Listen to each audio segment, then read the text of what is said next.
They found him bleeding out beside his dying horse, 3 bullet holes in his chest and winter closing in fast. But when the 2 Powhatan girls handed him their father's sacred eagle feather and declared he should marry their mama, Noah Crawford realized his wounds might be the least of his problems. The Wyoming Territory wind howled like a banshee across the frozen plains, driving snow so thick that Noah Crawford couldn't see his own gloved hand stretched out in front of his face. His horse, a sturdy bay mare named Belle, struggled through the knee-deep drifts, her breath coming in violent puffs of steam that disappeared instantly in the whipping gale. Noah pulled his wool coat tighter around his shoulders, but the cold had already seeped through his bones, settling deep in his chest like a living thing with claws. He should have stayed at the Iron Creek trading post instead of trying to make it back to his ranch before the storm hit. But the supplies in his saddlebags were desperately needed: winter feed for his cattle and medicine for the sick calf he'd been nursing back to health for weeks. Noah Crawford wasn't the type of man to abandon responsibility, even when common sense screamed at him to take shelter. His father had built the Broken Arrow Ranch with nothing but determination and stubbornness, and Noah intended to keep it running the same way, no matter what nature threw at him. The crack of gunfire cut through the wind like thunder, sharp and unmistakable. Belle reared up, nearly throwing Noah from the saddle as more shots rang out ahead of them. Through the swirling snow, he could make out the dark shapes of riders circling something, their voices carrying on the wind in harsh, angry shouts. Noah's hand moved instinctively to the Colt .45 holstered at his hip, his fingers already numb from the cold, but still steady. Whatever was happening ahead wasn't his business, but in this godforsaken territory, a man didn't ride past trouble without at least investigating. Noah urged Belle forward, keeping low in the saddle as they approached the commotion. Through the storm, he could see 4 men on horseback surrounding a small covered wagon that had clearly seen better days. The canvas top was torn in several places, and one of the wheels sat at an awkward angle, probably broken when the wagon tried to navigate the treacherous trail in the blizzard. What made Noah's blood run cold wasn't the disabled wagon, though. It was the small faces peering out from beneath the canvas, 2 pairs of dark eyes wide with terror. "Please, we have nothing of value," a woman's voice called out, clear and strong despite the fear that threaded through it. "My daughters and I are simply traveling to my sister's settlement. We carry only food and blankets, nothing worth taking your lives or ours." The largest of the 4 men, a bearded brute with a red bandana tied around his thick neck, spat into the snow and raised his rifle toward the wagon. "Shut your mouth, Indian. We ain't after your supplies. We're after justice for what your people did to the Morrison family last month. Eye for an eye, the good book says." Noah felt his jaw clench. He'd heard about the Morrison massacre, a brutal attack on a homestead family that had left 3 people dead. But he'd also heard the real story from the territorial marshal, how the Morrisons had been selling poisoned whiskey to the local tribes and cheating them out of their land payments. The attack hadn't been random violence. It had been desperate people pushed too far. Not that these 4 riders seemed interested in such details.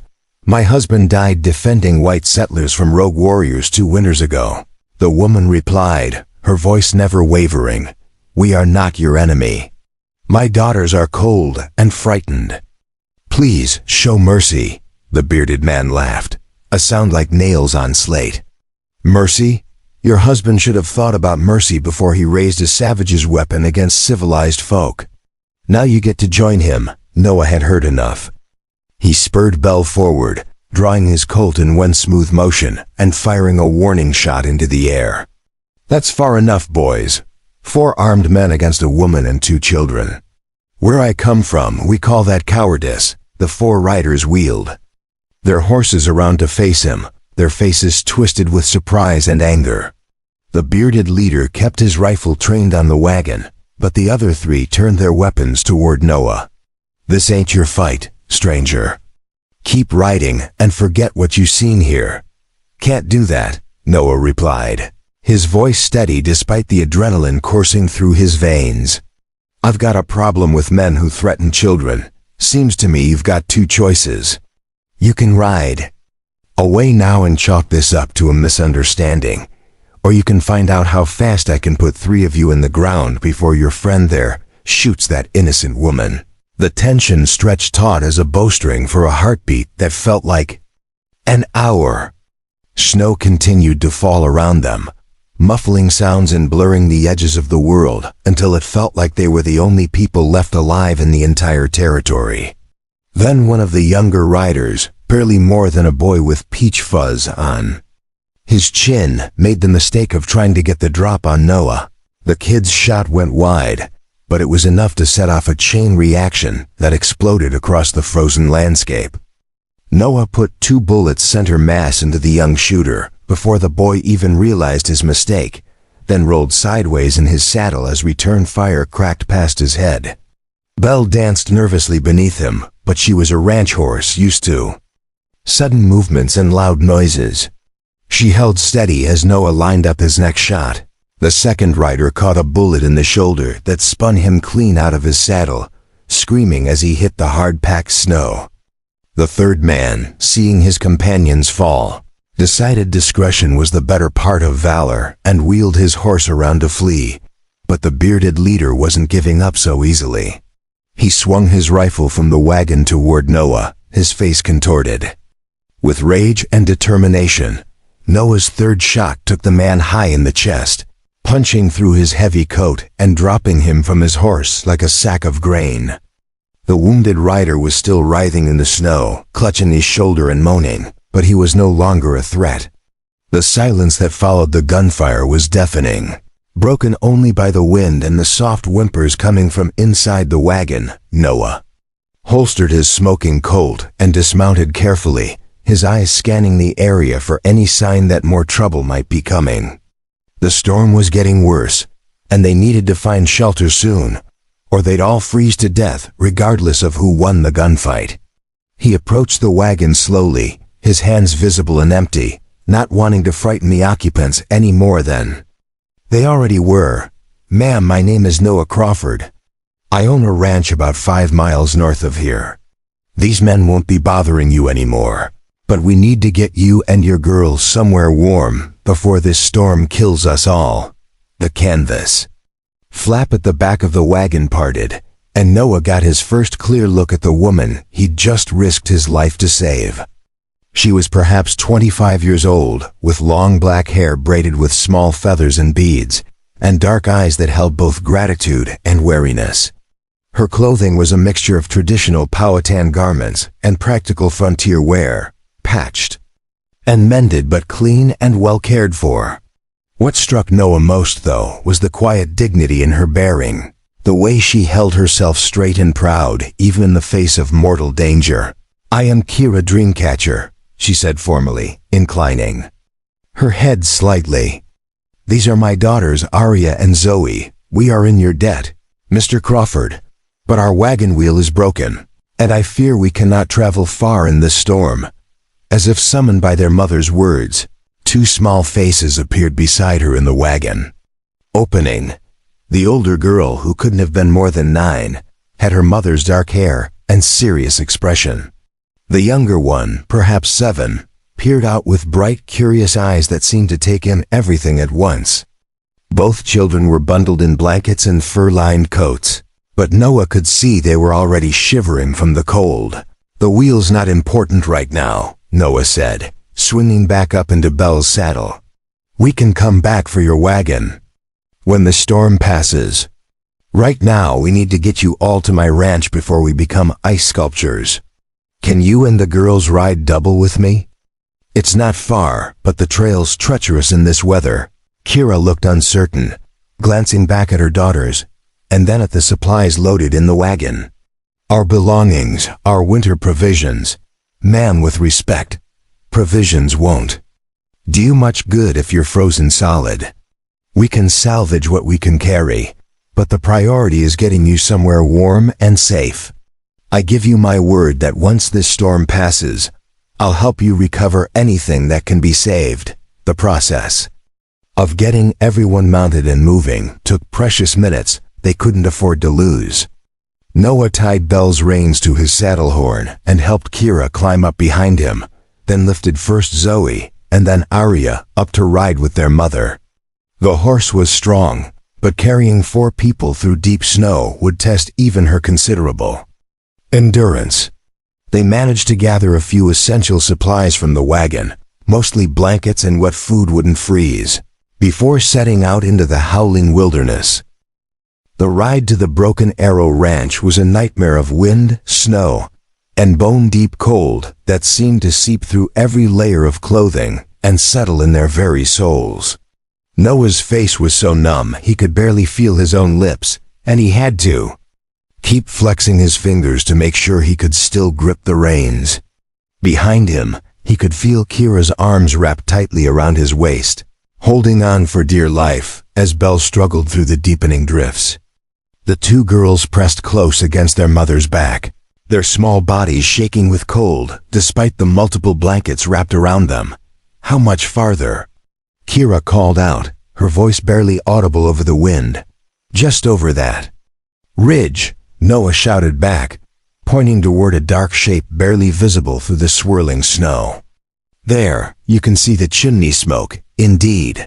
A thin wisp of gray smoke was barely visible against the white sky, rising from the stone chimney of Noah's ranch house. It was a modest building, built of logs and fieldstone with a steep pitched roof designed to shed snow. Nothing fancy, but it was solid and warm and dry, which made it the most beautiful sight any of them had ever seen. Belle seemed to sense they were almost home, picking up her pace despite her exhaustion. The Broken Arrow Ranch house sat in a small valley, protected by low hills on 3 sides, with a clear view of the main trail and plenty of room for cattle to graze in the warmer months. The main building was larger than it had appeared from a distance, with a wide front porch and several outbuildings scattered around the property. Smoke rose not just from the main house but from the bunkhouse as well, indicating that Noah's hired hands were also weathering the storm. Noah rode right up to the front steps and dismounted stiffly, his legs nearly buckling from the cold and the strain of the long ride. He reached up to help Kira and the girls down from Belle's back, noting how the woman moved with careful grace despite being half frozen. The 2 children clung to their mother's hands, their dark eyes wide as they took in their surroundings.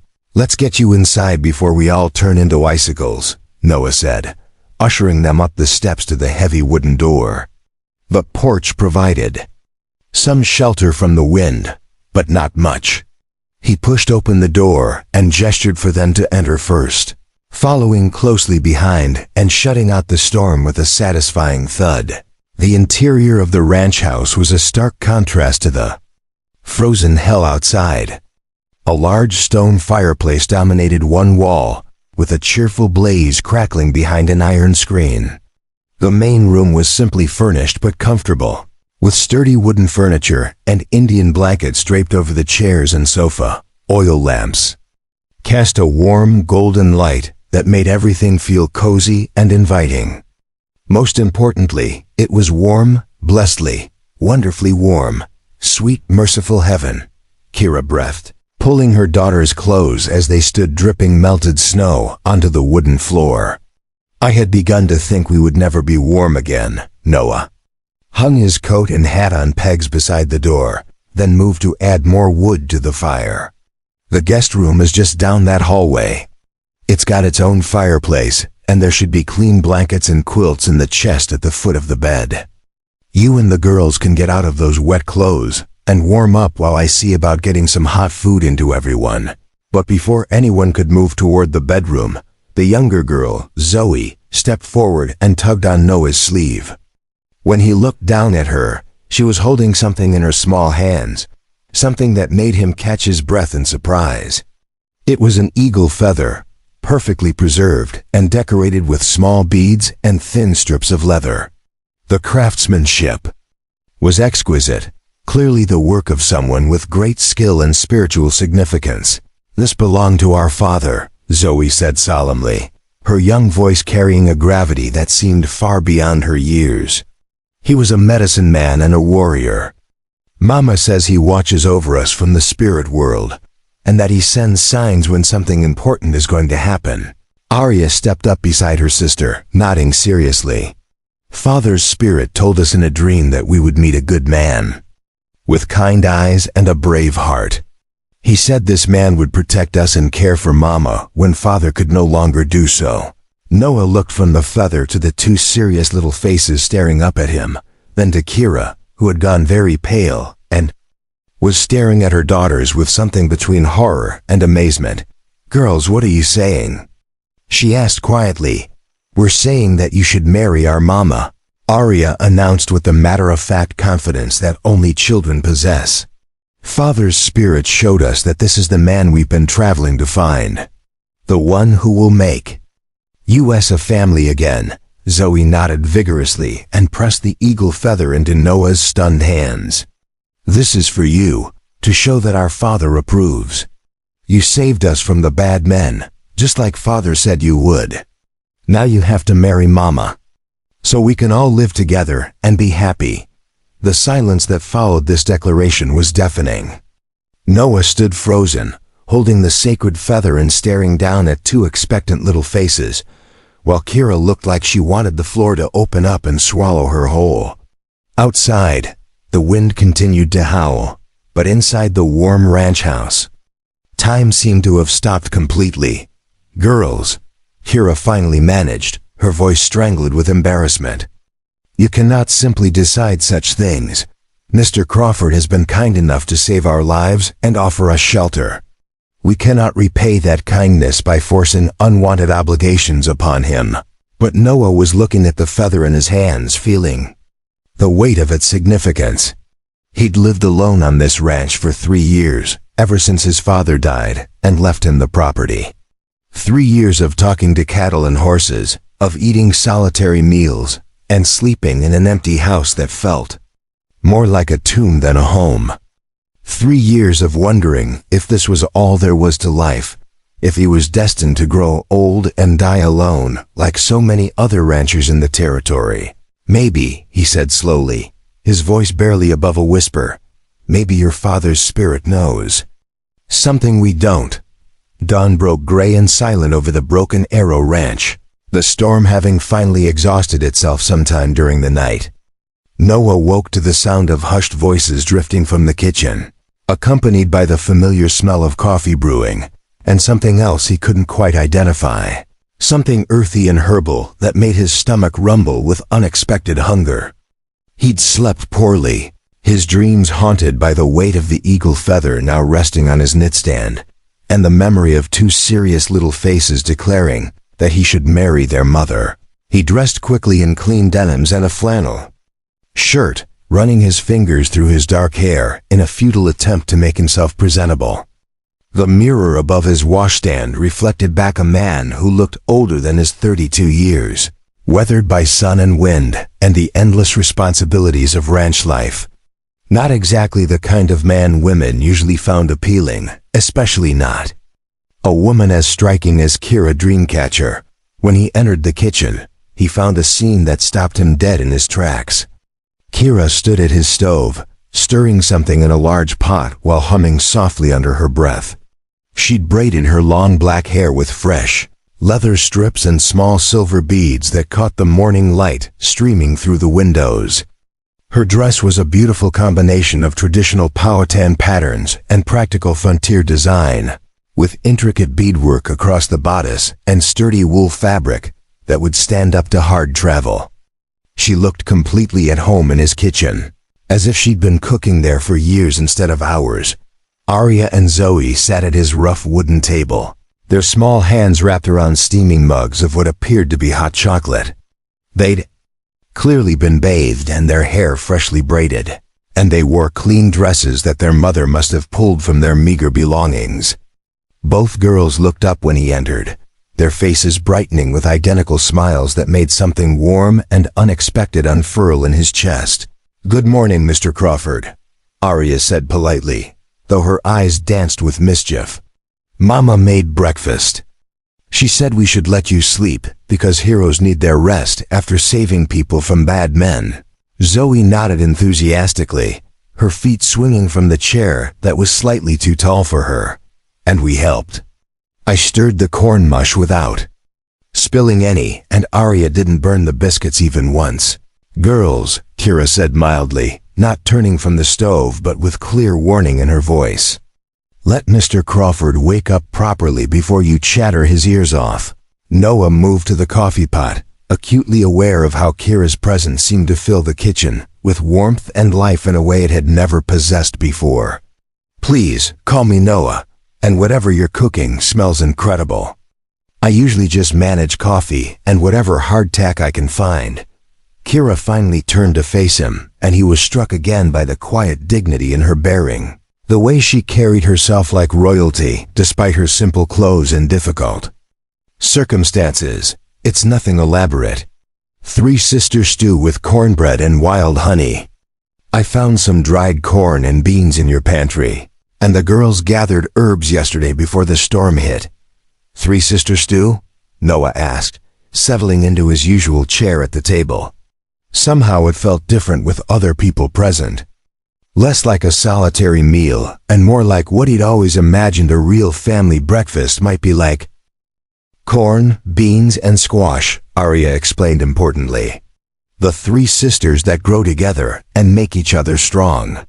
It's what our people have always eaten, and it's what keeps families healthy through long winters. Speaking of which, Kira said, ladling the stew into wooden bowls, we need to discuss practical matters. The storm is past, but the snow is still deep, and I doubt we'll be able to recover much from our wagon. I'm afraid we'll need to impose on your hospitality. A bit longer than anticipated. Noah took a spoonful of the stew and had to suppress a groan of pleasure. It was rich and hearty, with complex flavors that spoke of generations of culinary knowledge passed down through families. Ma'am, after eating this, I'm inclined to ask you to stay permanently, whether your daughters think I should marry you or not. The words were out before he could stop them, and he felt his face flush red with embarrassment. Kira's spoon paused halfway to her mouth, and the 2 girls exchanged knowing looks that made Noah want to crawl under the table and hide. After breakfast, while the girls played with a set of carved wooden animals Noah had whittled during the long winter evenings, Kira insisted on helping with the morning chores.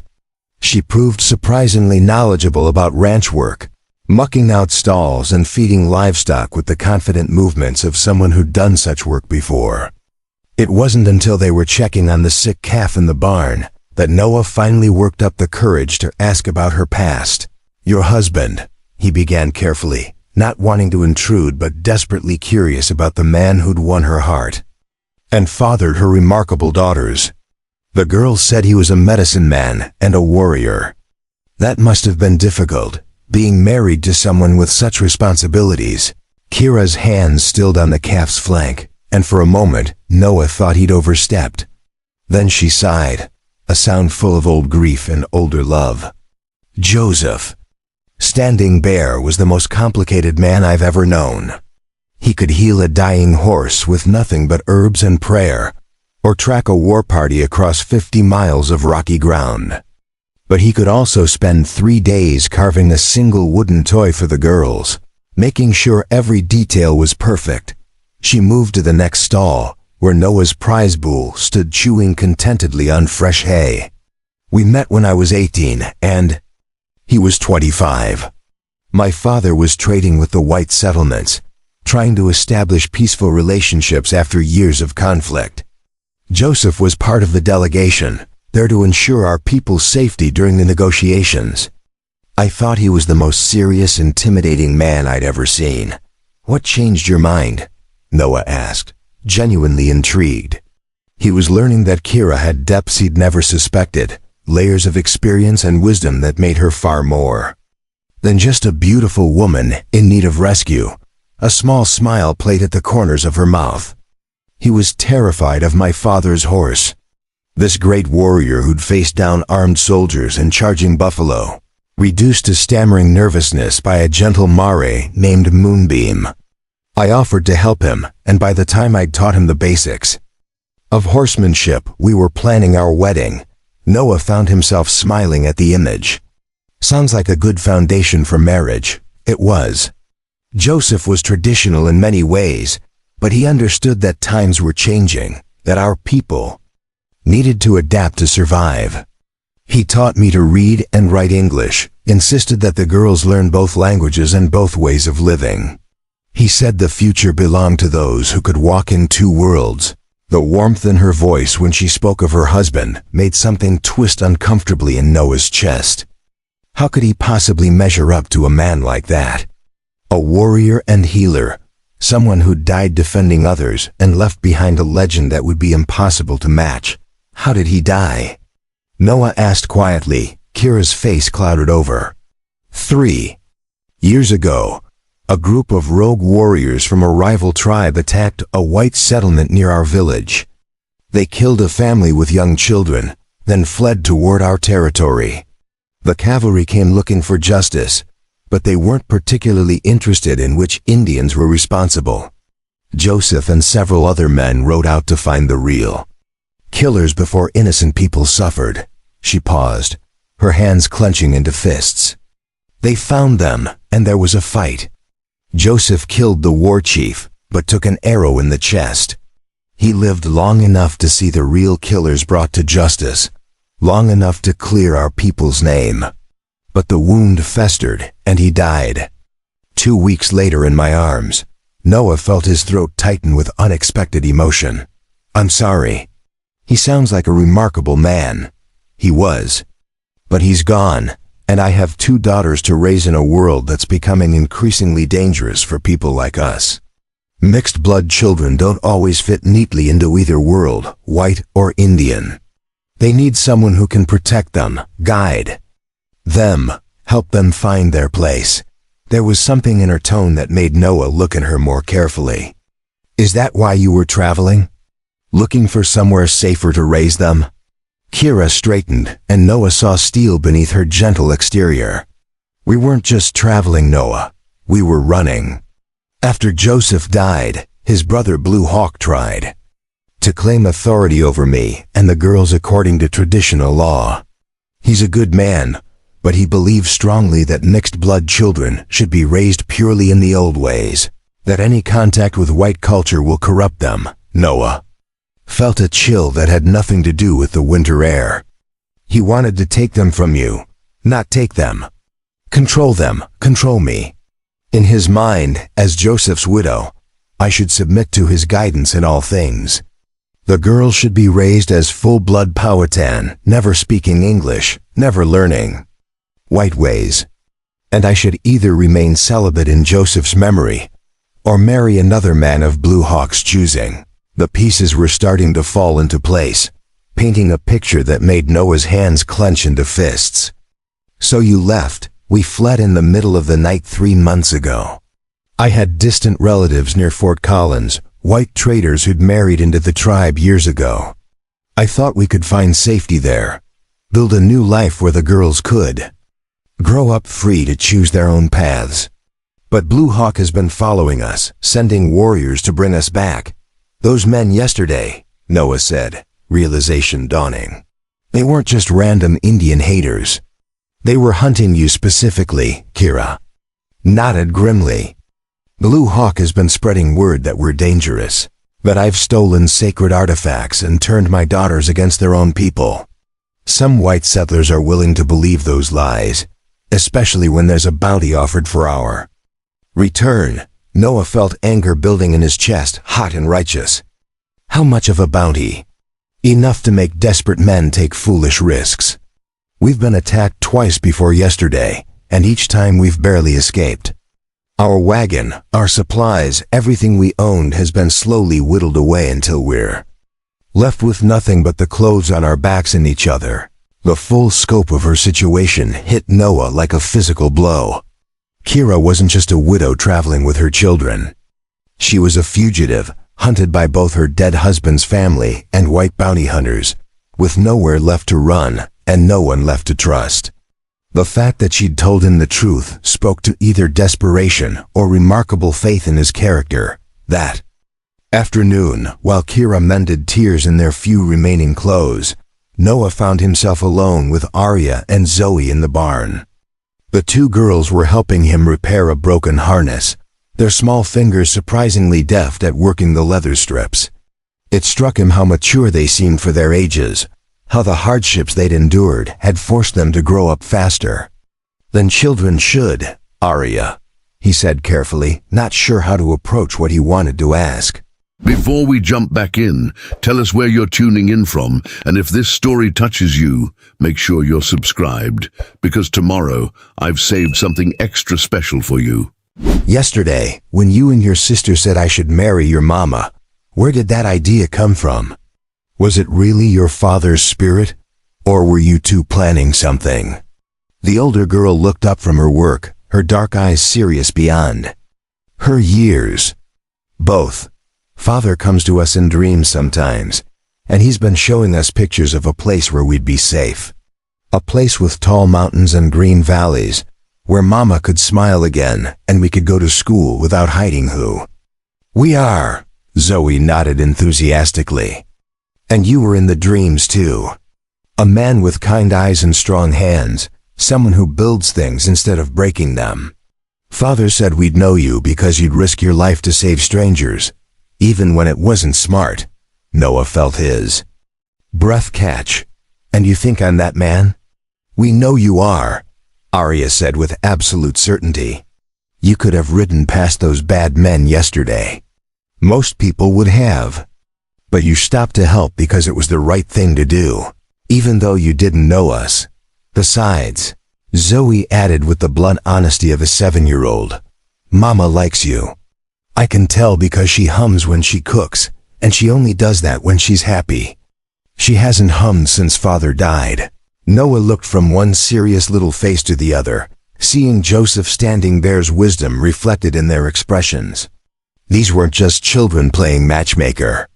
They were survivors who'd learned to read people and situations with the accuracy that came from having their lives depend on it. What if your mama doesn't want to marry me? He asked.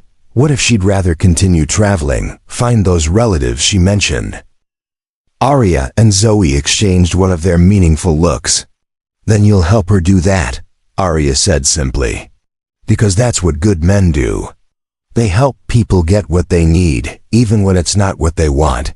The simple wisdom of it hit Noah like a sledgehammer. These children, who'd lost their father and been forced to flee their home, still believed in goodness and sacrifice. They understood instinctively that love meant putting someone else's needs first, something many adults never learned. That evening, as they sat around the fireplace after another incredible meal, Noah found himself studying Kira's profile in the flickering light. She was mending one of Zoe's dresses, her needle moving in precise, economical stitches that spoke of years of practice making do with limited resources. The girls were curled up on the rug nearby, playing a quiet game with pebbles and sticks that seemed to have complex rules only they understood. Kira, Noah said suddenly, his voice cutting through the comfortable domestic silence. I have a proposition for you. She looked up from her sewing, her expression cautious but not unfriendly. What kind of proposition? Noah took a deep breath, knowing that what he was about to say would change everything between them, one way or another. Stay here, permanently, not as guests or refugees, but as family. Marry me, let me adopt the girls legally, give them the protection of my name and citizenship. The silence that followed was so complete that Noah could hear his own heartbeat thundering in his ears. Kira's hands had gone completely still, the needle suspended halfway through a stitch. Arya and Zoe had stopped their game and were watching with the intense focus of children who understood that something momentous was happening. Noah, Kira said carefully, we've known each other for less than 2 days. You can't possibly know enough about me to make such an offer. I know enough, Noah replied, surprised by the certainty in his own voice. I know you're brave enough to flee everything familiar to protect your children. I know you're skilled. and intelligent and kind. I know you make my house feel like a home for the first time in 3 years. And I know those little girls are wiser than most adults I've met." He leaned forward, earnest now. "I'm not talking about love, Kira. At least not the romantic kind. I'm talking about partnership, mutual benefit, a marriage of practical convenience. That could grow into something more over time. You need protection and stability. I need what you've already given me just by being here." Kira set down her sewing and really looked at him, her dark eyes searching his face for something he wasn't sure he understood. "And if it doesn't grow into something more? If we find we're incompatible as husband and wife, then we'll figure it out as we go," Noah said honestly. "But I think we owe it to ourselves and to your daughters to try. They deserve a chance to grow up safe and happy, and you deserve a chance to build a life without constantly looking over your shoulder." The eagle feather lay on the mantelpiece where Noah had placed it that morning, its dark surface gleaming in the firelight like a promise waiting to be fulfilled. Kira's answer came not in words, but in action. The next morning, Noah woke to find her in the kitchen again, but this time she wasn't just cooking breakfast. She was rearranging his cupboards with the methodical efficiency of a woman claiming her territory. Coffee cups moved to more convenient shelves, cooking utensils found new homes within easy reach of the stove, and his bachelor collection of mismatched dishes had been sorted into some kind of logical system that actually made sense. "Making yourself at home?" Noah asked, trying to keep his voice light despite the hammering of his heart. The sight of Kira organizing his kitchen felt more intimate than any kiss, a tangible sign that she was considering his proposal seriously. She turned to face him, a heavy cast-iron skillet in her hands and determination written across her features. A woman cannot cook properly in a kitchen that fights her at every turn. If I'm going to feed this family for more than a few days, things need to be arranged sensibly. Family. The word hung in the air between them like a bridge waiting to be crossed. Noah felt something shift in his chest, a loosening of tension he hadn't even realized he'd been carrying. "Does that mean you're accepting my proposal?" Kira set the skillet down carefully and wiped her hands on the apron she'd found somewhere in his linen closet. "I'm accepting your offer of partnership, yes. But I have conditions, Noah Crawford, and we need to discuss them before anything becomes official." Before he could respond, Aria and Zoe burst through the kitchen door like twin whirlwinds, their faces bright with excitement and their arms full of something that made Noah's eyes widen in surprise.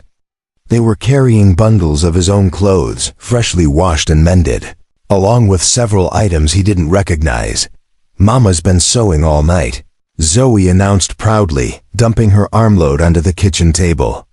"She made you new shirts and fixed all the holes in your old ones. And we helped," Aria added, carefully laying out a beautiful buckskin vest decorated with intricate beadwork. "Mama taught us how to make the pattern that means protection in battle, because you're going to be our new papa, and you need to stay safe." Noah picked up the vest with reverent hands, marveling at the workmanship. The leather was soft as silk, dyed a rich golden brown and decorated with geometric patterns in blue and white beads that seemed to shimmer in the morning light. It was clearly a labor of love, the kind of garment that took days to complete properly. "Kira, this is incredible. When did you have time to make this?" he asked, genuinely amazed. "I don't sleep much anyway," she replied, but there was a flush of pleasure on her cheeks at his obvious appreciation. "And I needed to think while my hands worked. Sewing helps me sort through complicated problems."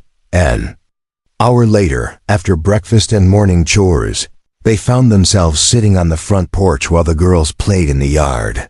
The sun was warm despite the snow still covering the ground, and Noah had donned the new vest Kira had made him. It fit perfectly, as if she'd somehow memorized his measurements just by looking at him. "My conditions," Kira began without preamble, her hands folded in her lap and her expression serious.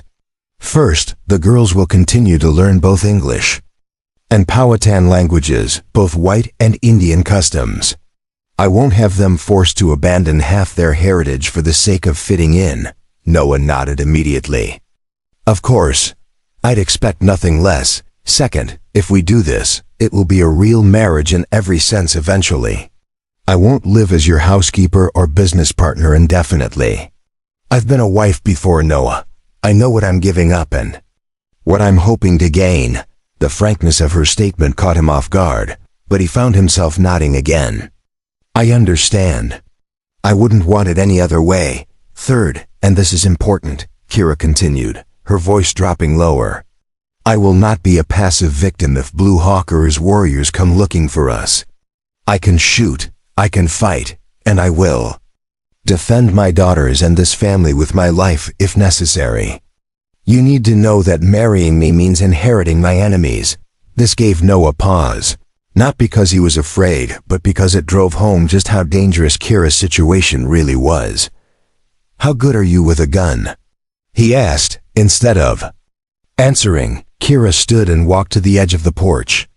In one fluid motion, she drew a small pistol from somewhere in her skirts and fired 3 rapid shots at a fence post 50 yards away. Noah watched in amazement as all 3 bullets struck within inches of each other, clustered around a knot in the wood that would have been difficult to hit deliberately. Joseph taught me, she said simply, holstering the weapon as smoothly as she'd drawn it. He said a warrior's wife should be a warrior herself. Jesus, Noah breathed, then caught himself. Sorry, I know what you meant, Kira said with a slight smile. And yes, I'm that good with a rifle too, better actually. The girls are learning as well, though they're still too young for anything but basic safety and target practice.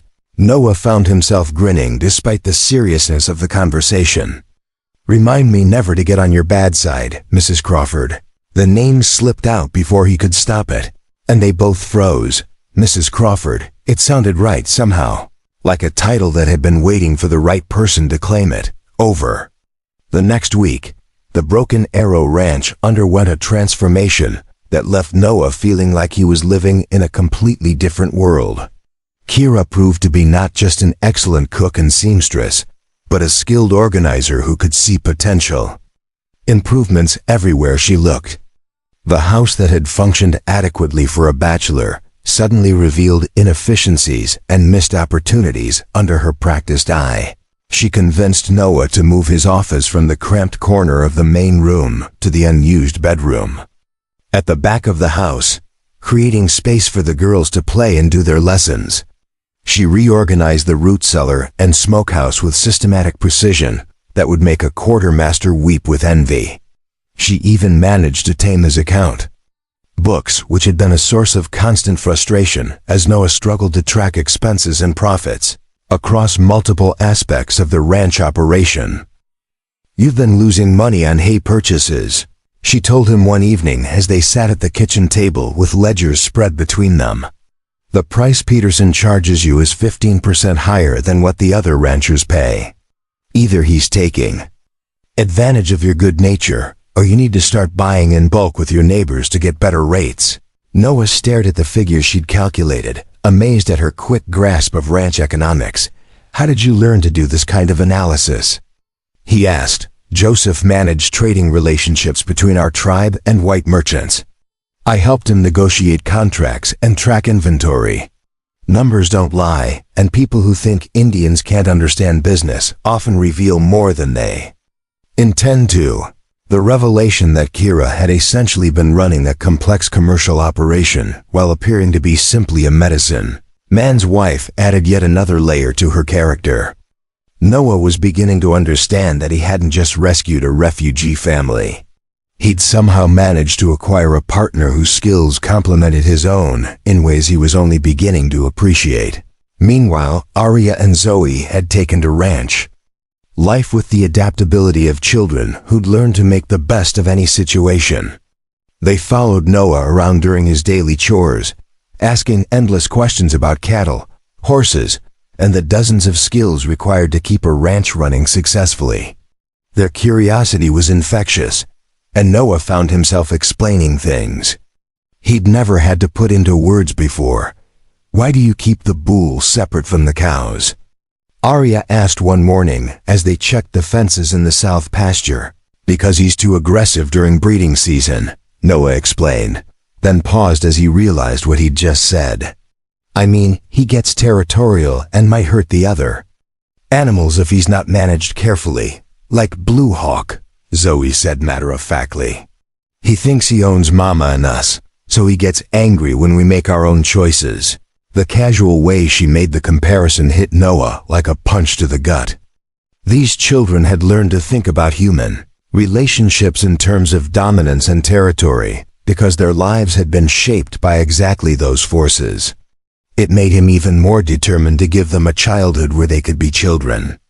Instead of refugees, the test came on a Tuesday morning when Noah heard hoofbeats approaching fast from the direction of town.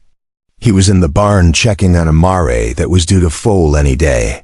While Kira worked in the vegetable garden, she'd started planning despite the snow still covering the ground. The girls were supposed to be doing their lessons at the kitchen table, but he could hear their voices drifting from somewhere near the chicken coop. 3 riders came into the yard at a gallop, and Noah felt his blood run cold when he recognized the lead horse. Tom Bradley was the territorial marshal, a fair man but one who didn't make social calls. The 2 men with him were deputies, and they all wore the grim expressions of lawmen on official business. Noah Crawford, Bradley called out as he dismounted. We need to have a word with you about some folks you might be harboring. Noah stepped out of the barn slowly, very aware of the Colt .45 on his hip, but equally aware that drawing on a federal marshal would end badly for everyone involved. Morning, Tom. What brings you out this way? Got a complaint filed yesterday. Fellow named Blue Hawk says he's a Powhatan chief, claims you're hiding his sister-in-law and her children. Says they stole sacred tribal artifacts and ran off with property that rightfully belongs to the tribe. Out of the corner of his eye, Noah saw Kira rise from where she'd been kneeling in the garden. She moved with careful grace toward the house, but he knew she was positioning herself where she could get to her rifle if necessary. The girls had gone silent, which meant they were listening and probably scared. I'm not hiding anyone, Noah said carefully. I have guests who sought shelter during the blizzard last week. As far as I know, they're free citizens with every right to travel and live where they choose. Deputy Harris, a nervous young man who'd probably never faced anything more dangerous than a drunk cowboy, spoke up.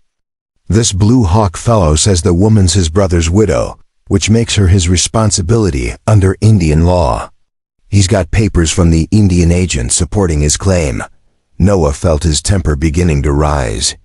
And what does the woman say about these claims? Has anyone bothered to ask her if she wants to go back with this Blue Hawk character? Marshal Bradley held up a hand. Easy, Noah. I'm not here to drag anyone off kicking and screaming. But I do need to talk to this woman, get her side of the story. If there's been theft of tribal property, that's a federal matter. Then you can talk to her right here, Noah said firmly. But she's under my protection, and I won't have her intimidated or threatened.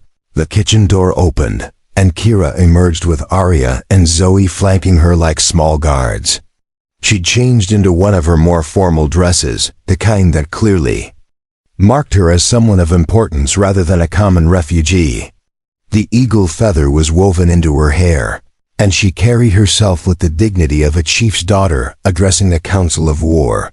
Marshal Bradley, she said formally, her English crisp and unaccented.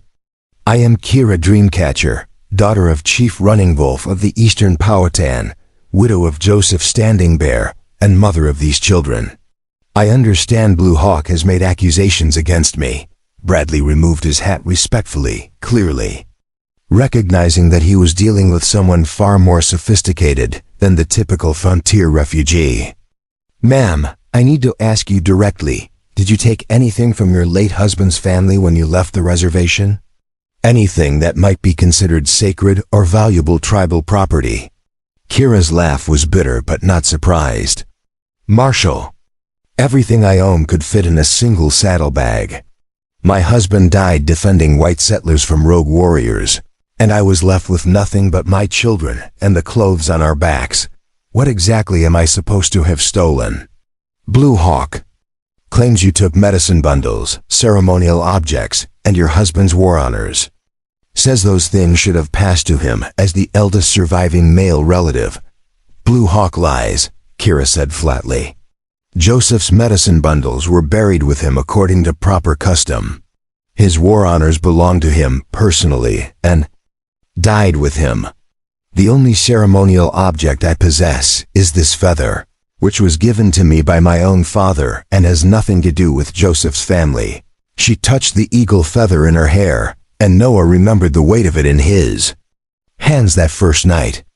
As for the real reason Blue Hawk pursues us, perhaps you should ask him about the bride price he's already accepted from Wolf Runner for my hand in marriage. Ask him about the horses and trade goods he's already spent, anticipating my return. This was clearly news to Marshal Bradley, who frowned and exchanged glances with his deputies. You're saying this is about an arranged marriage? I'm saying this is about Blue Hawk treating me and my daughters like property to be traded for his personal benefit. He has no legal authority over us under either tribal law or territorial law, and his pursuit of us constitutes harassment and kidnapping. Deputy Harris spoke up nervously. But ma'am, if you're legally married to someone under tribal law, I am not married to anyone, Kira said sharply. I am a widow who has chosen to accept a marriage proposal from Mr. Crawford here. A proposal made freely and accepted freely, which is more than Blue Hawk or Wolf Runner ever offered me. Noah felt his heart skip a beat. This was the first time Kira had publicly declared her intention to marry him, and she'd done it as a weapon against her enemies. He moved to stand beside her, close enough that anyone watching would understand they were presenting a united front. When's the wedding? Marshal Bradley asked bluntly. Noah looked at Kira, seeing the steel in her eyes and the slight nod. That told him to take the lead.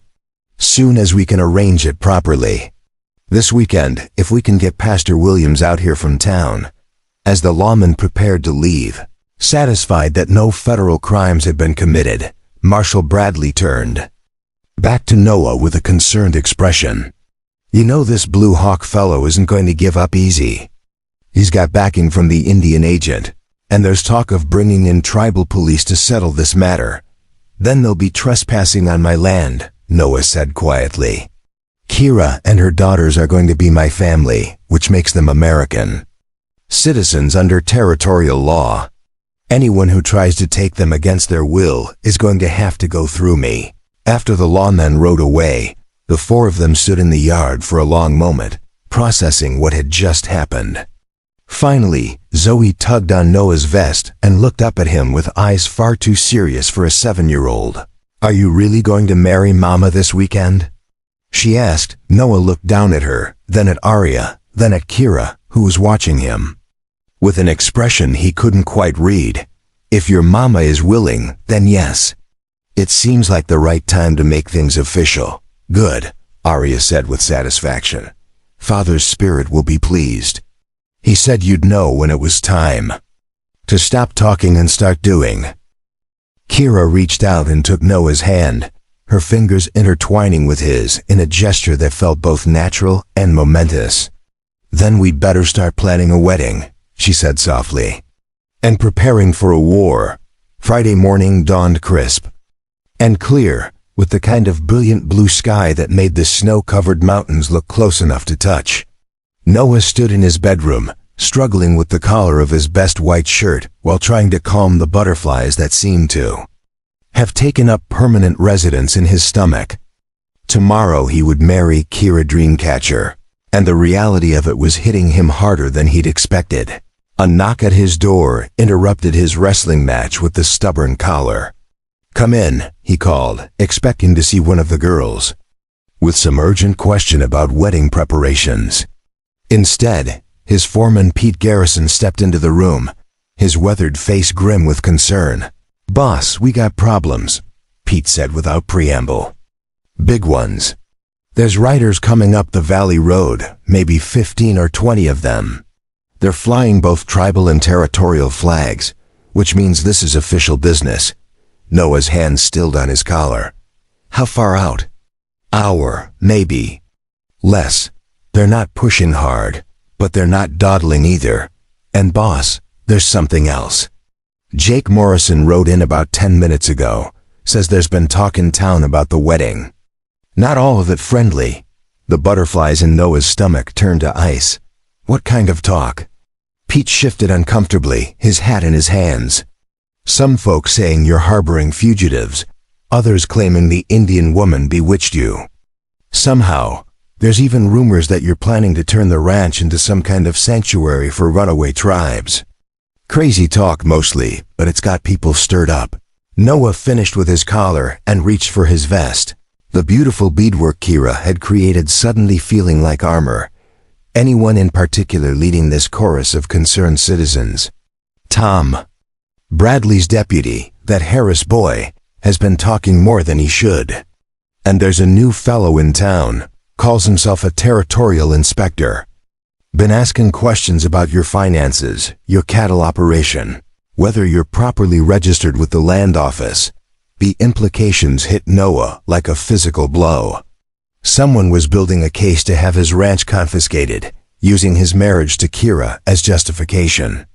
In the territorial system, accusations of harboring fugitives or conducting illegal trade with hostile tribes could result in immediate property seizure. Where's Kira? Noah asked, strapping on his gun belt, in the kitchen with the girls. But boss, she already knows. That woman's got ears like a hawk. She sent Arya to watch the road and Zoe to count ammunition. Whatever's coming, she's ready for it. When Noah reached the kitchen, he found it transformed into a war council. Kira sat at the table with maps spread before her, marking positions and escape routes with calm precision. She'd changed from her everyday dress into something that was clearly ceremonial. A beautiful buckskin outfit decorated with intricate beadwork and silver ornaments that caught the morning light like stars. Her hair was braided with eagle feathers and colored ribbons, and she wore the bearing of a chief's daughter preparing to defend her people. Arya stood by the window with a pair of field glasses Noah didn't remember owning, while Zoe sat cross-legged. On the floor, methodically checking cartridges and arranging them in neat rows. The sight of a 7-year-old handling ammunition with such practiced ease should have been disturbing. But given their circumstances, Noah found it oddly reassuring. They're coming under a peace flag, Arya reported without taking her eyes from the glasses. But I count at least 3 men who aren't wearing any kind of uniform. Private citizens, probably armed. Kira looked up at Noah, and he saw steel beneath her calm exterior. Blue Hawk has been busy. He's convinced the territorial government that you're violating federal Indian policy by harboring us. The delegation will include a federal marshal, a territorial inspector, and at least 1 representative from the Indian agent's office. How? Do you know all this? Noah asked, though part of him suspected the answer. Because I know Blue Hawk. He's not just my brother-in-law, he's a politician. He understands that the easiest way to get what he wants is to make the government believe that stopping him would cause more trouble than supporting him. The sound of many horses approaching filled the air, and Noah moved to the window beside Arya. Through her field glasses, he could see an impressive cavalcade making its way up the ranch road. Federal marshals in their distinctive blue uniforms, territorial officials in black suits, and several Indians in traditional dress mixed with modern clothing. At the head of the group rode a man Noah had never seen, but instinctively knew must be Blue Hawk. He was younger than Noah had expected. Perhaps 35, with the kind of commanding presence that made other men step aside without being told. His horse was a magnificent black stallion, and his clothing was an expensive mixture of white and Indian, fashion that proclaimed both his heritage and his political sophistication. This was not the reservation Indian Noah had been picturing, but a man who could move comfortably in both worlds and use that ability to his advantage. Impressive, Noah murmured. He always was, Kira replied quietly. Joseph used to say that Blue Hawk could convince a rabbit to vote for a wolf if he presented the argument properly. The delegation assembled in Noah's front yard with military precision, forming a semicircle that was clearly designed to appear official and intimidating. Blue Hawk dismounted and approached the porch with confident strides, flanked by a federal marshal Noah didn't recognize and a thin man in an expensive suit who had to be the territorial inspector. "Mr. Crawford," Blue Hawk called out, his English perfect and unaccented. "I am Blue Hawk of the Eastern Powhatan Nation." Preparing and narrating this story took us a lot of time, so if you are enjoying it, subscribe to our channel. It means a lot to us now. Back to the story. "I believe you have something that belongs to me." Noah stepped onto the porch, very aware that Kira and the girls were positioned just inside the doorway, where they could hear everything but remain safely out of sight. "I have guests who came to me seeking shelter from a blizzard. As far as I know, people don't belong to other people in this territory." The federal marshal, a gray-haired man with tired eyes, stepped forward. "Mr. Crawford, I'm Marshal Davidson from the Territorial Capital. We're here to investigate reports of violations of federal Indian policy and possible harboring of tribal fugitives. I need to ask you some direct questions." "Ask away," Noah replied, keeping his voice level despite the anger building in his chest. "Are you currently harboring a Powhatan woman named Kira Dreamcatcher and her 2 daughters?" Davidson asked, pulling out a small notebook. "I'm providing hospitality to a woman and her children who sought shelter during a blizzard. They're free to leave anytime they choose." Blue Hawk's laugh was cold and humorless. "Free to leave? Marshal, this woman is bound by tribal law to return to her people. She has no legal right to remain among whites, especially not as the wife of a man who has no understanding of her people's customs." The territorial inspector, who introduced himself as Charles Whitmore, consulted his own papers. "Mr. Crawford, our investigation has revealed some irregularities in your ranch operation. Large cash purchases with no clear source of income, unusual trading relationships with various tribal groups, and now this sudden marriage to a woman with questionable legal status." Noah felt the trap closing around him. Someone had been very thorough in building a case that would paint him as either a criminal or a fool. "My finances are my own business, and they're completely legal. As for trading with Indians, that's standard practice for every rancher in the territory." "Not to this extent," Whitmore replied smoothly. "We have records of you purchasing horses and cattle from tribal sources at prices significantly above market value. Either you're a very poor businessman, or you're paying inflated prices for some other reason." The implication was clear, and Noah felt his temper beginning to slip. They were suggesting he was involved in some kind of illegal trade arrangement, using his relationship with Kira as a cover for smuggling or worse. "Mr. Crawford," Blue Hawk said, his voice carrying the authority of generations of chiefs, "I propose a simple solution to this unfortunate situation. Return my sister-in-law and her children to me, and I will personally guarantee that no further questions will be raised about your business practices.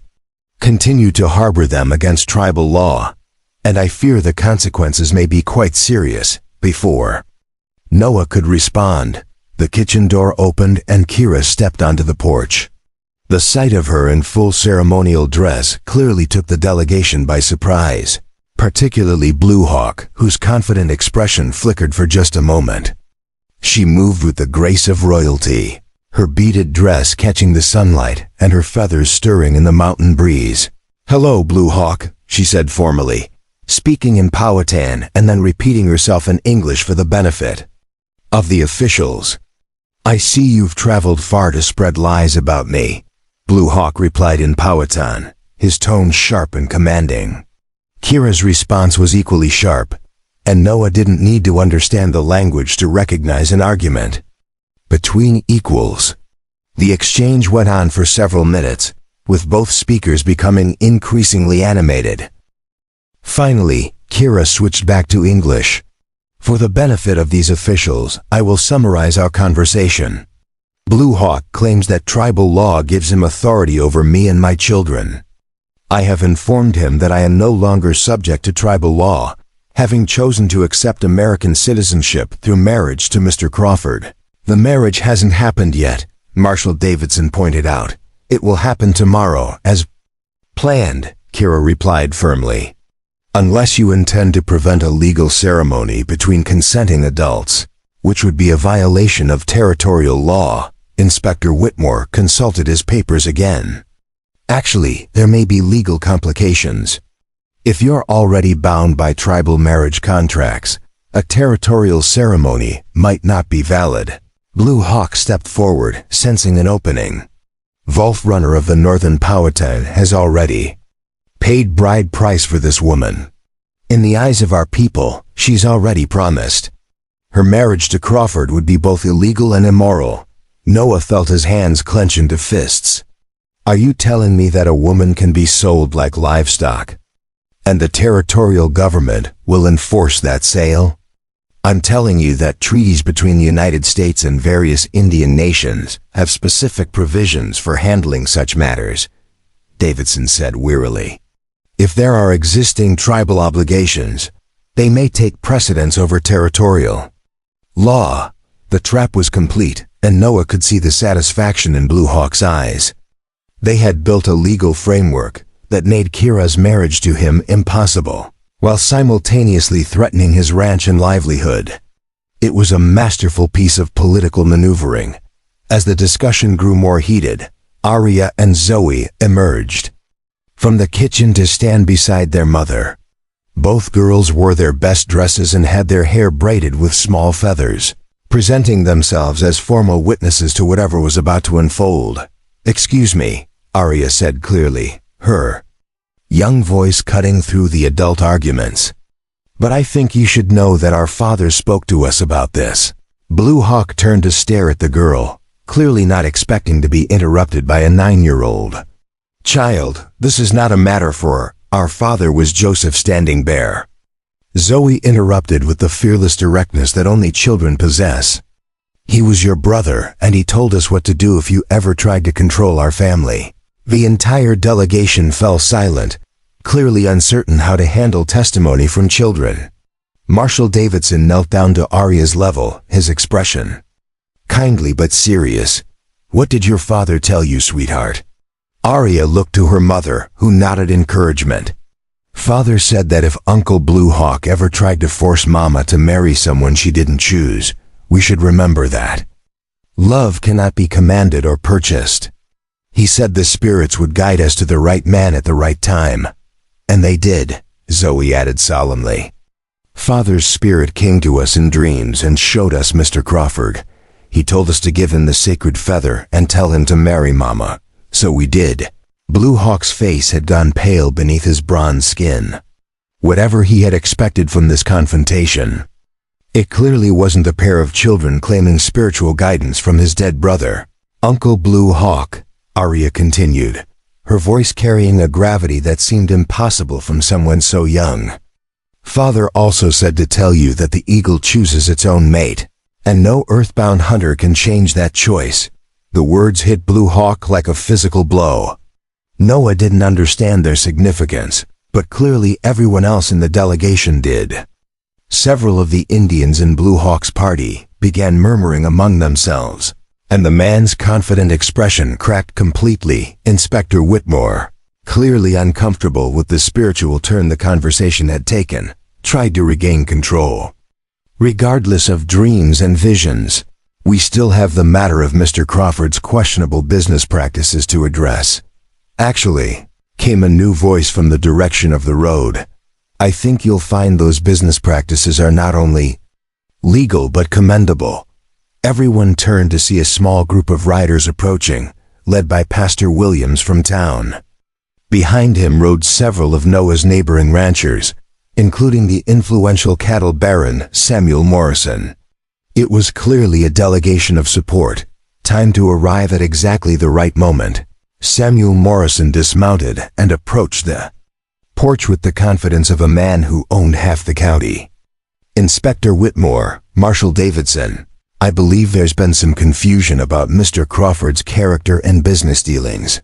Mr. Morrison, Whitmore replied carefully. I wasn't expecting to see you here. No, I imagine you weren't. But when word got around town that someone was questioning Noah's integrity, well, those of us who actually know him felt obligated to set the record straight. Morrison pulled out a leather portfolio and began extracting documents. These are copies of contracts and receipts showing that Mr. Crawford has been purchasing livestock from various sources, including tribal groups, as part of the territorial program to improve relationships between white and Indian communities. Marshal Davidson took the papers and began examining them. I wasn't aware of any such program, because it's not widely publicized, Morrison continued. But it has full territorial approval and federal backing. Mr. Crawford has been serving as an unofficial liaison, helping to establish legitimate trade relationships that benefit everyone involved. Noah stared at Morrison in amazement. He'd had no idea that his business dealings were part of any larger program, but the documents Morrison was presenting seemed to support exactly that interpretation. Furthermore, Pastor Williams added, stepping forward with his own papers, I have here a marriage license properly filed with the Territorial Clerk's Office, as well as documentation of Miss Dremcatcher's legal status as a woman free to marry, according to both territorial and federal law. Blue Hawk's carefully constructed legal case was crumbling before his eyes, and Noah could see the man's frustration growing. This is all very convenient, he said coldly. But it doesn't change the fact that this woman has obligations to her people. Her only obligation, came Kira's clear voice, is to the memory of your brother and the welfare of her children.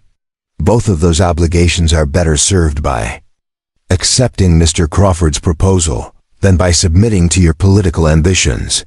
The confrontation hung balanced on a knife's edge, with too many competing interests and legal authorities for any simple resolution. The tension in Noah's front yard was thick enough to cut with a knife when Blue Hawk stepped forward, his black eyes blazing with anger and wounded pride. He'd clearly not expected his carefully orchestrated legal maneuver to be countered so effectively, and the presence of Noah's supporters had stripped away his advantage of authority. What remained was the raw conflict between two men fighting for the same woman, and Blue Hawk was not the type to back down gracefully. Enough of these games with papers and politics, Blue Hawk declared, his voice carrying across the yard with commanding authority. This matter concerns honor, family, and the sacred obligations that bind our people together.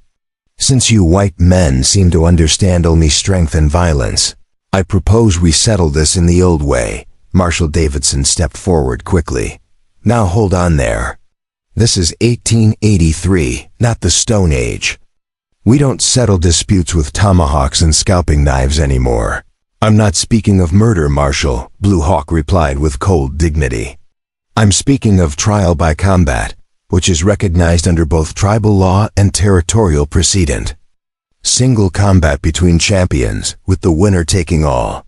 Noah felt his blood turn to ice water.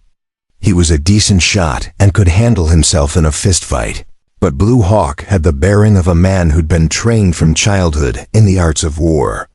This was exactly the kind of challenge the Powhatan leader would be confident of winning. That's barbaric, Inspector Whitmore protested. The territorial government cannot sanction such primitive, actually. Samuel Morrison interrupted thoughtfully. Territorial law does recognize trial by combat in certain circumstances. It's an old provision, rarely used but still legally valid if both parties consent and proper conditions are met. Kira moved to Noah's side, her face pale but determined. Blue Hawk, this is madness. Joseph would never have wanted. Joseph is dead. Blue Hawk cut her off harshly. Killed defending people who would never have done the same for him.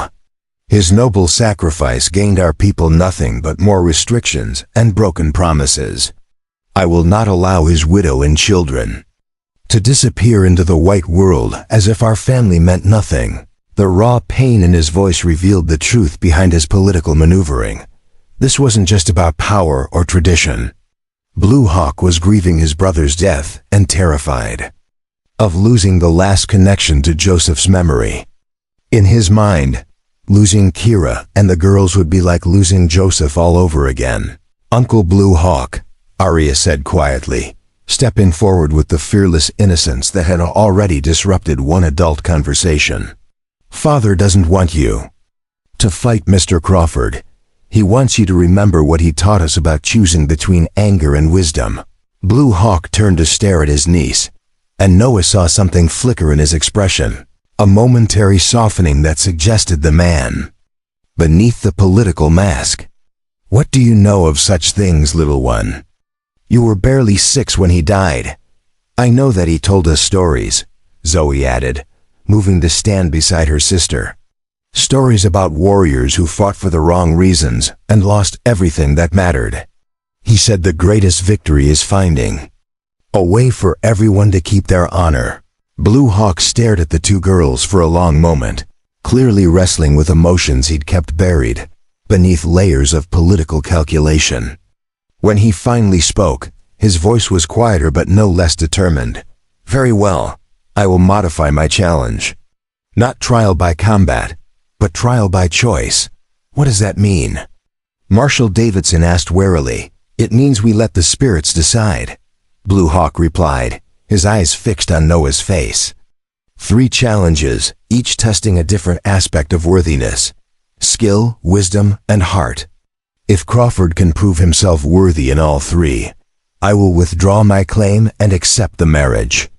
If he fails any test, Kira and the children return with me to face tribal justice. Noah felt his mouth go dry. "What kind of challenges?" "First, a test of skill. You claim to be a man capable of protecting this family. Prove it. A shooting contest, your best against mine. Winner determined by accuracy and consistency over distance." That didn't sound too bad. Noah was a good shot, and he'd been practicing regularly for years. "And the second? A test of wisdom. You claim to understand what's best for these children.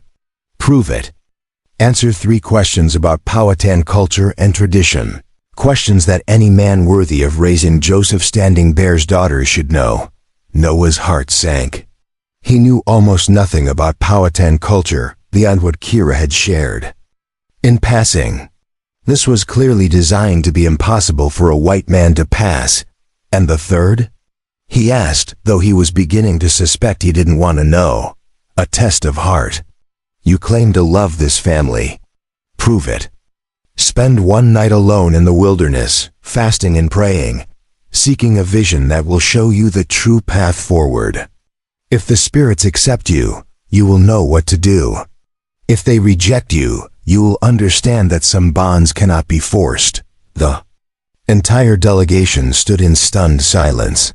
Even by frontier standards, Blue Hawk's proposed trial was extreme, combining elements of skill, knowledge, and spiritual endurance that would challenge any man. But there was something almost ritualistic about it, as if he were invoking ancient traditions that predated both white and Indian politics. "And if I refuse?" Noah asked. "Then you prove that your love is shallow and your commitment weak. Kira and the children will see that you care more for your own comfort than for their welfare, and they will choose to return with me willingly." It was a masterful trap. Refuse the challenge and appear cowardly in front of the woman he claimed to love.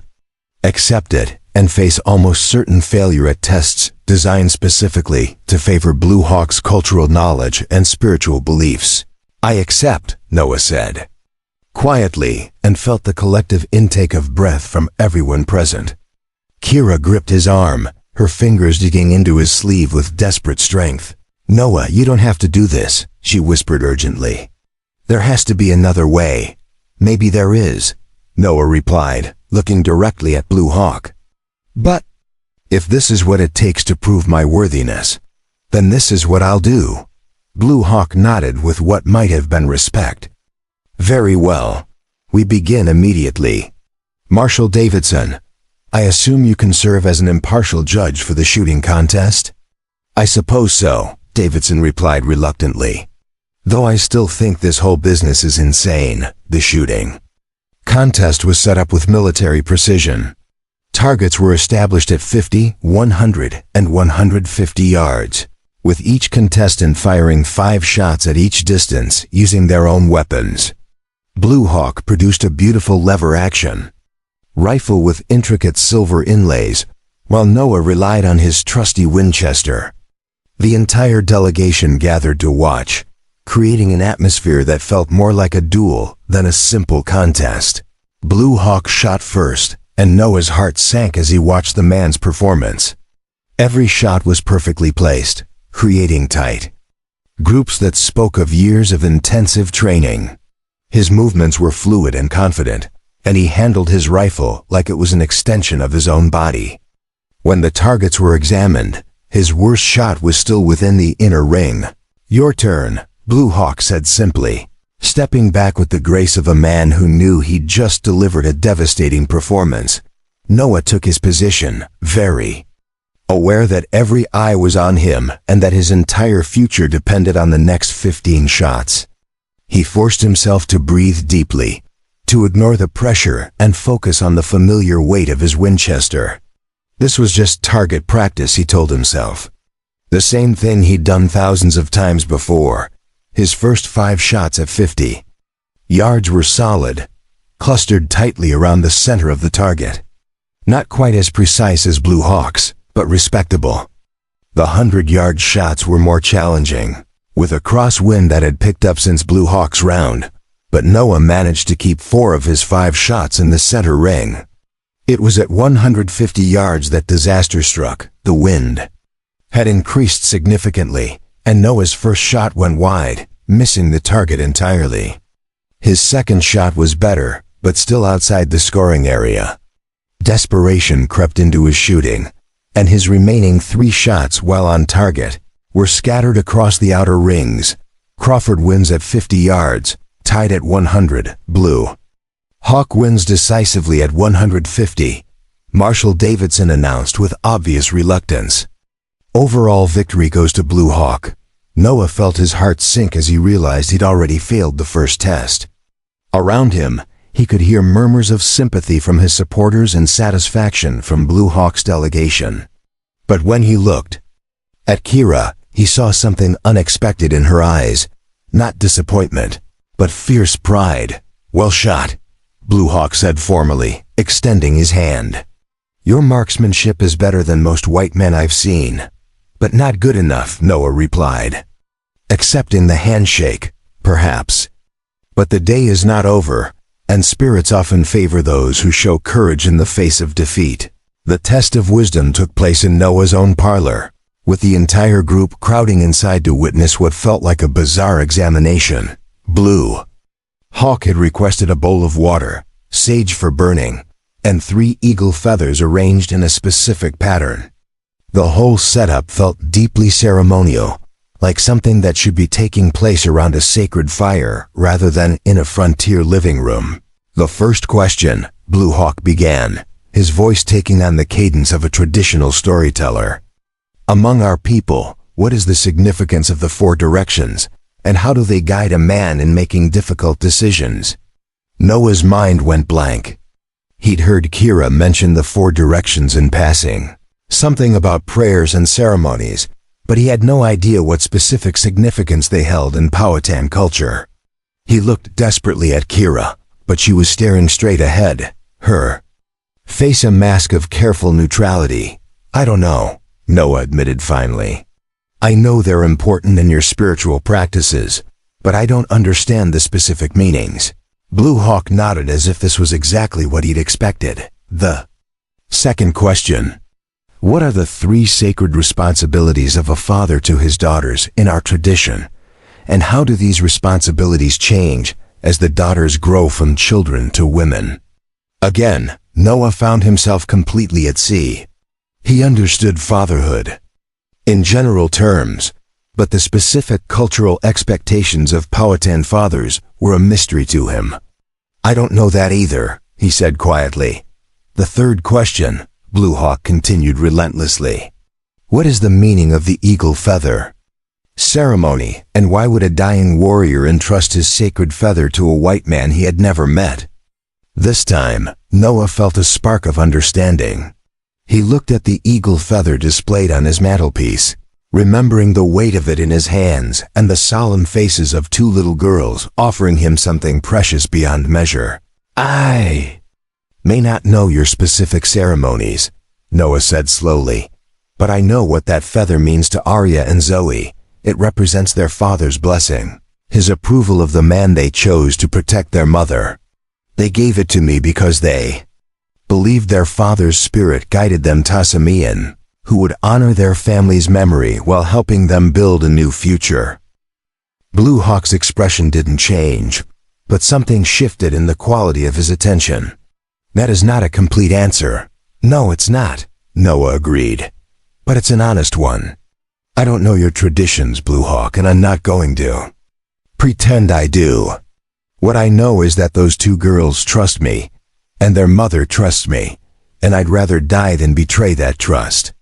If that's not enough wisdom for you, then I guess I failed this test too. The silence that followed stretched for what felt like hours. Finally, Blue Hawk spoke, his voice softer than it had been all day. You have failed to demonstrate knowledge of our ways, this is true. But you have shown something else, something that cannot be taught or faked. As the sun began to set behind the mountains, Blue Hawk led Noah to a small clearing about a mile from the ranch house. The entire group followed at a respectful distance, understanding that they were witnessing something ancient and sacred that transcended the political maneuvering of the day. In the center of the clearing, Blue Hawk had constructed a simple circle of stones around a small fire. This is where you will spend the night, Blue Hawk explained, his voice taking on the formal cadence of ceremony. No food, no water, no shelter beyond what the spirits provide. You will sit in this circle and wait for a vision that will show you the true path forward. And if no vision comes, Noah asked, then you will know that the spirits have rejected you, and you will withdraw your claim to this family. Noah looked back toward the ranch house, where Kira and the girls stood watching from the porch. Even at this distance, he could see the tension in Kira's posture, the way she held her daughters close. Everything he'd come to care about hung in the balance of this one night. Before you begin, Blue Hawk continued, I want you to understand something. This test is not about seeing visions or speaking with spirits. It is about facing the truth of your own heart without distraction or comfort. Many men think they know what they want until they are forced to sit alone with their thoughts for an entire night. Noah settled himself in the center of the stone circle, feeling the warmth of the fire on his face and the growing chill of the mountain night on his back. Around him, the delegation slowly dispersed, some returning to town, others making camp nearby to await the morning's outcome. As full darkness fell and the stars emerged in brilliant profusion overhead, Noah found himself truly alone for the first time since this entire adventure began. The silence was profound, broken only by the crackling of the fire and the distant sounds of night creatures beginning their ancient activities. Hours passed in a strange mixture of meditation and mounting anxiety. Noah's stomach cramped with hunger, his throat grew dry with thirst, and the hard ground beneath him became increasingly uncomfortable. But gradually, as the night wore on, these physical discomforts faded into background noise as his mind began to work through the events of the past week. He thought about the moment he'd first seen Kira and her daughters, three desperate people facing death in a blizzard. He remembered the feeling of rightness when Arya and Zoe had given him their father's feather, the sense that some cosmic machinery was clicking into place. He recalled the transformation of his house from a lonely bachelor's quarters into a home filled with laughter and purpose. But he also thought about Blue Hawk's pain, the desperate grief of a man trying to hold on to the last pieces of his dead brother's life. He understood now that this wasn't really about tribal law or political maneuvering. It was about a family torn apart by loss, struggling to find a way to honor the past while building the future. As dawn approached, and the fire burned down to glowing embers, Noah finally understood what he had to do. As the first pale light of dawn began to creep across the mountains, Noah rose stiffly from the stone circle, his body aching from the long night on hard ground, but his mind crystal clear for the first time in days. The fire had burned down to cold ashes, and dew had settled on everything like a blessing from the sky. What he'd experienced in those dark hours wasn't a mystical vision of spirits and prophecy, but something far more practical and infinitely more valuable: complete honesty about his own motivations and fears. The night had brought him face to face with truths he'd been avoiding. His loneliness hadn't begun with his father's death 3 years ago. It had been growing for decades as he watched other men build families while he remained focused solely on work and duty. His attraction to Kira wasn't just about her beauty or strength. It was about the way she and her daughters had transformed his empty house into a home filled with purpose and joy. Most importantly, his desire to protect them wasn't born from some noble savior complex, but from the desperate need to finally have something worth protecting. Blue Hawk emerged from the trees where he'd apparently been keeping vigil, his face unreadable in the gray morning light. Behind him came Marshal Davidson, Inspector Whitmore, and several others from the delegation, all of them clearly expecting some dramatic revelation or spiritual transformation. What they got instead was a tired rancher with dirt on his clothes and clarity in his eyes. "So," Blue Hawk said formally, stepping into the circle of stones with the reverence of one entering sacred space, "what did the spirits reveal to you in the darkness?" Noah looked at him steadily, no longer intimidated by the man's commanding presence or political sophistication. The night of solitude had stripped away his defensiveness and left him with nothing but truth. "They revealed that I've been asking the wrong questions." "We all have," explain, Blue Hawk commanded, though there was something different in his tone now, less certainty and more genuine curiosity. The other men gathered closer, sensing that something significant was about to unfold. "The question isn't whether I'm worthy to marry Kira, or whether you have the right to claim authority over her family. The question is what Joseph Standing Bear would want for his wife and daughters if he could speak to us right now." Blue Hawk's expression flickered, the first crack in his political armor that Noah had seen. Around them, the morning birds had begun their songs, filling the silence with natural music that seemed to underscore the sacred nature of the moment. "And what do you think my brother would want?" Noah took a deep breath, drawing on the certainty that had crystallized during his long night of reflection. "I think he'd want his daughters to grow up knowing they had choices. Real choices, not just the illusion of choice between different forms of control. I think he'd want his wife to be happy again instead of just surviving, to find love and partnership instead of just security. And I think he'd want his brother to stop carrying so much grief that it's turned into anger and fear." The words hit their target with devastating accuracy. Blue Hawk actually stepped backward as if Noah had struck him physically, his carefully maintained composure crumbling to reveal the raw pain beneath. "You know nothing about grief," he said hoarsely, but his voice lacked conviction. "Don't I?" Noah replied quietly, stepping out of the stone circle and moving closer to the man who'd been his adversary. "I've spent 3 years alone in that house, talking to ghosts and wondering if this is all there is to life. I know what it feels like to be so afraid of losing someone that you try to control them instead of loving them. The difference is, my ghosts were my own. Yours belonged to someone else." The confrontation had drawn Kira and the girls from the ranch house, and they approached the circle slowly, understanding that something momentous was happening but uncertain whether to interrupt. Their arrival seemed to shift the very air around them, bringing warmth and life to what had been a cold morning ritual. Blue Hawk saw them coming and seemed to straighten, trying to reassemble his political mask, but the damage was already done. His vulnerability had been exposed, and there was no going back to the careful choreography of cultural authority and legal maneuvering. "Blue Hawk," Kira said gently, her voice carrying the musical cadence that had first caught Noah's attention that night in the blizzard.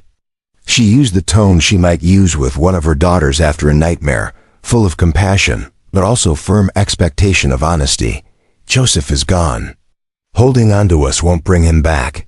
If I let you disappear into the white world, it will be as if he never existed," Blue Hawk replied, his voice breaking despite his efforts to maintain control. "You and the girls are all that's left of him. Without you, I have nothing but memories and regrets." The admission hung in the morning air like smoke, revealing the true source of his desperate pursuit. This wasn't about tribal law or political power. This was about a man so consumed by grief that he'd convinced himself that controlling his brother's family was the same as honoring his brother's memory. Arya stepped forward with the fearless compassion that had already reshaped this entire situation multiple times. Her small face was serious beyond her years, but her dark eyes held the kind of wisdom that comes from having already faced loss and survival.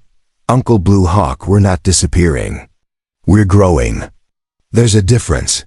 Father told us that love doesn't mean holding on," Zoe added with 7-year-old wisdom that cut straight to the heart of adult complications.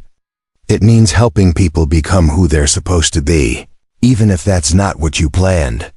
Blue Hawk knelt down to the girl's level, and for the first time since this confrontation began, he looked like what he really was, a grieving uncle who loved his brother's children desperately and had no idea how to help them without controlling them.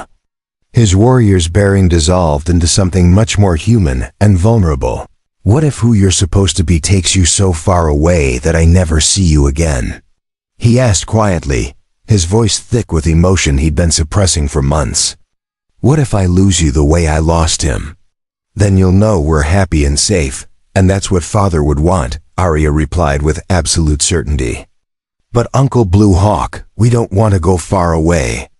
We just want to choose our own path without being afraid. And maybe," Kira added softly, moving to place a gentle hand on Blue Hawk's shoulder, "that path includes you too, if you can accept that we're building something new instead of trying to preserve something that's already gone." Marshal Davidson shifted uncomfortably, clearly out of his depth in this emotional minefield. "This is all very touching, but we still have legal matters to resolve here." "No," Blue Hawk said suddenly, rising to his full height and facing the territorial officials with renewed authority. "We don't. This was never about legal matters. This was about family, and family decisions don't belong in courtrooms or government offices." Noah felt the moment shifting around them, political maneuvering giving way to genuine human connection. This was his chance to offer something that might heal old wounds instead of just winning a contest. The clarity he'd gained during his night vigil told him exactly what needed to be said. "Blue Hawk," he said formally, his voice carrying across the meadow with new confidence, "I have a proposal for you. Not a challenge or a negotiation, but an offer between family members who want the same thing." Blue Hawk turned to face him, wariness replacing the raw emotion of moments before. Around them, the entire delegation held its breath, sensing that whatever happened next would determine not just the fate of one family, but the future of relationships between their communities. "What kind of offer?" "Marry us today, here, according to both Powhatan and territorial law. Serve as the girl's official guardian under tribal custom while I serve as their legal father under territorial law. Help me learn your people's traditions, so I can teach them to Arya and Zoe alongside everything else they need to know. Be part of this family instead of fighting against it." The suggestion clearly caught Blue Hawk off guard. His eyes widened and Noah could see him struggling to process this unexpected development. "You want me to perform the ceremony? After everything that's happened? I want you to be the bridge between Joseph's memory and our future. The girls need their uncle. Kira needs her brother-in-law's support and wisdom, and I need someone Who can teach me how to honor Joseph's legacy properly while building something new? Noah paused, gathering his thoughts for what might be the most important words he'd ever speak. I'm not trying to replace your brother, Blue Hawk. No one could do that. But I can stand beside his memory, honor what he built, and help his family grow in ways that would make him proud. With your help, not despite your opposition. Marshal Davidson stepped forward, clearly confused by this turn of events. Hold. Now, is this even legal? Can an Indian chief perform a territorial marriage? Pastor Williams, who had been quietly observing the entire proceedings, cleared his throat and stepped forward. Actually, if Blue Hawk is recognized as a tribal leader by the federal government, he has authority to perform marriages that are valid under both tribal and territorial law. It's an old treaty provision from the 1860s, but it's still in effect. I've seen it used before. Inspector Whitmore consulted his papers frantically. That would certainly resolve the legal complications we've been discussing. A ceremony performed by recognized tribal authority would eliminate any questions about jurisdiction or validity. Blue Hawk stared at Noah for a long moment, clearly trying to process this unexpected development. The political calculus he'd been operating under had just been completely upended, replaced by something far more personal and complex.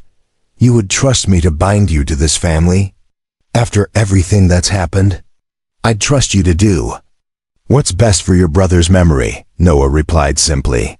And I think deep down, you know that what's best is letting Kira and the girls choose their own happiness while making sure they never forget where they came from. What happened next felt like something out of a dream, as if the morning itself had taken on a magical quality that transformed conflict into celebration.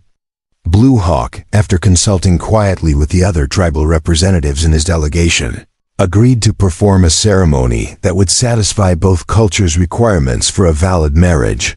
The entire group moved to a large meadow near the ranch house where they formed a wide circle around Noah, Kira, and the girls. The setting was perfect, with wildflowers beginning to bloom despite the recent snow, and the mountains rising majestically in all directions like natural cathedral walls. Blue Hawk had transformed himself from political adversary to spiritual leader, donning ceremonial robes and face paint that he'd carried in his saddlebags. The transformation was remarkable, revealing layers of his identity that had been hidden beneath the political maneuvering. He spoke first in Powhatan, his voice carrying across the meadow with ancient authority, then repeated the essential elements in English for the benefit of the territorial officials. We gather today under the open sky, witnessed by earth and heaven, to join two people who choose to walk the same path, he began, his tone formal but no longer cold. The words seemed to resonate with power that came from generations of similar ceremonies. Noah Crawford, do you take this woman not as your property but as your partner, promising to honor her heritage while building a new future together? I do, Noah replied, his voice steady despite the magnitude of the moment. He looked into Kira's eyes and saw his own amazement reflected there, the shared wonder that they had somehow found their way to this impossible perfect moment. Kira, Dreamcatcher, daughter of chiefs, mother of warriors, do you take this man not as your master but as your equal, promising to share your wisdom while learning from his strength? I do, Kira said clearly, her dark eyes meeting Noah's with complete certainty. Her voice carried across the meadow like music, and Noah felt something settle into place in his chest, a sense of rightness he'd never experienced before. Blue Hawk then turned to the girls, including them in the ceremony in a way that no traditional wedding would have done. Arya and Zoe Standing Bear, daughters of my brother, children of two worlds, do you accept this man as your second father, understanding that he will never replace Joseph in your hearts, but will stand beside his memory in protecting and guiding you?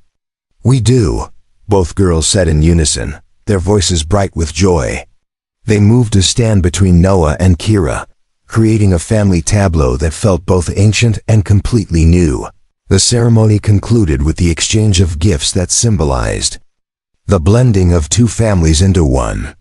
Blue Hawk presented Noah with a beautifully carved peace pipe, explaining that it had belonged to Joseph and was being passed to his successor as head of the family.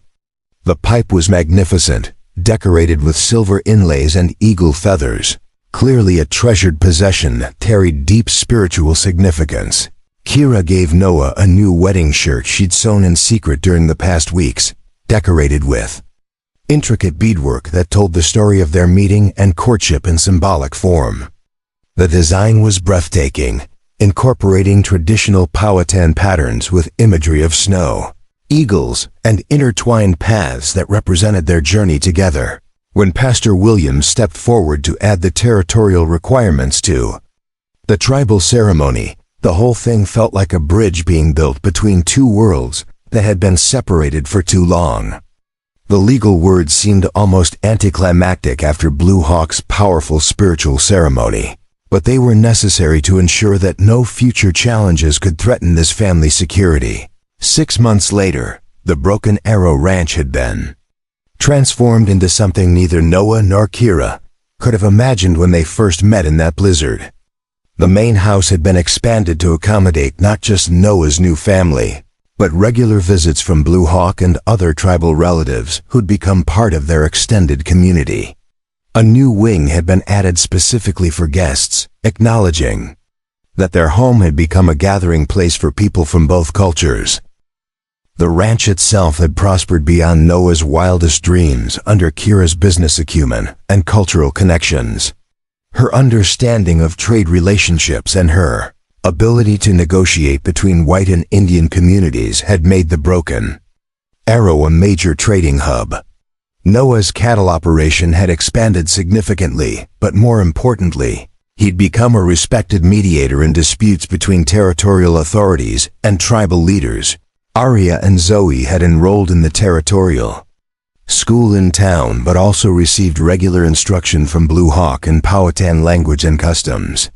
They moved easily between both worlds, equally comfortable in beaded buckskin and frontier dresses, equally fluent in English and their father's native tongue. Their teacher in town had remarked that they were among the brightest students she'd ever taught, with an unusual ability to see problems from multiple perspectives. The evening routine at the ranch had become something Noah treasured above all else. As the family gathered around the expanded dinner table, now large enough to accommodate regular guests and visitors, the conversations flowed between languages and cultures with natural ease. "Mama," Zoe called out one evening as Kira served her famous three-sister stew to a table that included Blue Hawk, Pastor Williams, and 2 neighboring ranchers. "Uncle Blue Hawk says he's bringing a special guest next week. Someone he wants us to meet."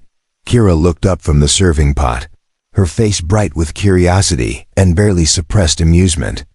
In the months since the wedding, Blue Hawk had become a different person, his grief gradually transforming into something healthier as he found his place in their expanded family. Did he say who this mysterious guest might be? "A lady," Arya said with a knowing grin that made the adults around the table exchange amused glances. "A very pretty lady who makes beautiful pottery and knows lots of stories about the old days. And Uncle Blue Hawk gets nervous when he talks about her."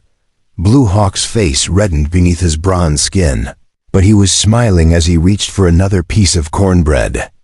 Perhaps it's time for this old warrior to learn some new lessons about building instead of just protecting. Noah and Kira exchanged meaningful glances across the table, both of them remembering their own unlikely beginning and marveling at how love seemed to find a way, even in the most impossible circumstances. The idea that Blue Hawk might be ready to build a family of his own was both surprising and wonderful. "Well then," Noah said, reaching for the honey butter Kira had made that morning, "I guess we'd better make sure the guest room is ready. And maybe we should warn the neighbors that there might be another wedding around here soon." As laughter filled the warm kitchen and the conversation turned to plans for spring planting and summer trading expeditions, Noah caught sight of the eagle feather hanging in its place of honor above the fireplace. The same feather two little girls had pressed into his hands that first night, declaring that he should marry their mother. The same feather that had started this whole impossible, wonderful adventure. "Thank you," he whispered silently to Joseph standing there, wherever his spirit might be resting. "Thank you for raising daughters wise enough to know when a stranger might become family, and for having a brother who learned to choose love over fear."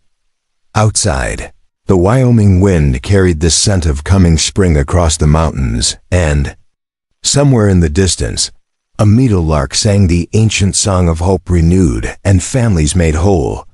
Up next, you've got two more standout stories right on your screen. If this one hit the mark, you won't want to pass these up. Just click and check them out, and don't forget to subscribe and turn on the notification bell so you don't miss any upload from us.